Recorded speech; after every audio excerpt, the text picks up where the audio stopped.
नमस्कार दोस्तों, स्वागत है आप सभी का आपके अपने YouTube चैनल आस्था शक्ति पर। आज मैं आप सबको बताने जा रही हूँ ऐसी कौन सी चीज़ें हैं जो दूसरों को देने से हमारे घर में भयंकर गरीबी लाती है। तो चलिए आरंभ करते हैं। दोस्तों, दान देना कभी भी गलत नहीं होता है, लेकिन शास्त्रों में कुछ ऐसी वस्तुओं का उल्लेख किया गया है जिनका दान करने से घर की बरकत, सुख और धन धीरे धीरे कम होने लगता है। इसी विषय पर आज की मैं ये कहानी सुनाने जा रही हूँ। आप कृपया ध्यानपूर्वक सुनिएगा। एक साधारण सी महिला जो मेहनत करती थी, पूजा करती थी और दान भी करती थी, लेकिन फिर भी उसके घर में ना पैसा टिकता था और ना ही शांति रहती थी। हर समय खर्च, बीमारी, झगड़े और परेशानियां बनी रहती थी।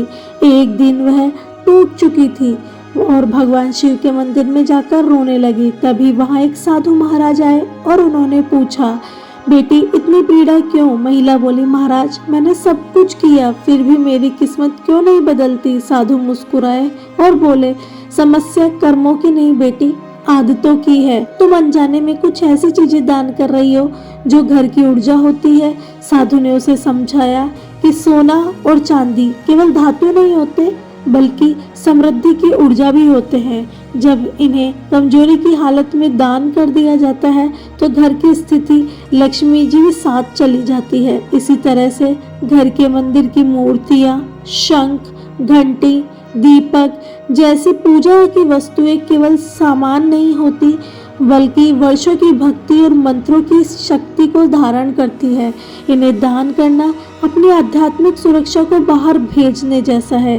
फिर साधु ने झाड़ू के बारे में भी बताया कि झाड़ू घर की लक्ष्मी का प्रतीक होती है। इसे किसी को देना या उधार देना या धन को विदा कर देना जैसा होता है।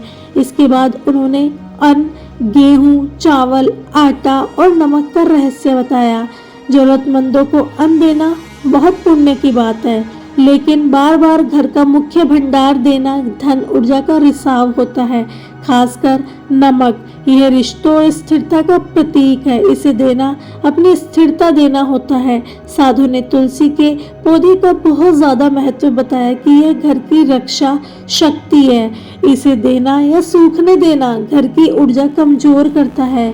फिर उन्होंने रुकी हुई घड़ी के बारे में भी बताया कि घड़ी केवल समय नहीं बताती, जीवन की गति का प्रतीक भी बताती है। टूटी हुई या रुकी हुई घड़ी रखने से जीवन रुकावटें आने लगती है। अंत में साधु ने पुराने बिस्तर और तकिए का रहस्य भी बताया कि इनमें हमारी थकान, दुख और नकारात्मक ऊर्जा जमा हो जाती है, जिससे मन कमजोर होने लगता है और कमजोर मन धन को आकर्षित नहीं कर पाता। महिला को समझ आ गया कि गरीबी उसकी किस्मत में नहीं, उसकी अनजानी आदतों का परिणाम थी। साधु ने आशीर्वाद देते हुए कहा, जब तुम अपनी आदतें बदल लोगी तो ऊर्जा अपने आप बदल जाएगी और धन ठहरने लगेगा। दोस्तों, इस कहानी में वह महिला अकेली ही नहीं, हम में से बहुत से ऐसे लोग हैं जो अनजाने में ऐसी गलतियां करते हैं। इसलिए अगर आप इस ज्ञान को और इस कथा को अगर आप लोगों ने अच्छे से श्रवण किया होगा तो आप लोगों को समझ में आ गया होगा कि आपको क्या चीज़ें हैं जो दान नहीं देनी चाहिए, क्या चीज़ें हैं जो आपको अपने जीवन में उतार लेनी चाहिए, क्योंकि समझ ही किस्मत का दरवाज़ा खोलती है। तो दोस्तों, आपको ये जानकारी कैसी लगी? अच्छी लगी तो आप हमारे चैनल को सब्सक्राइब करें, शेयर करें और लाइक करें। धन्यवाद।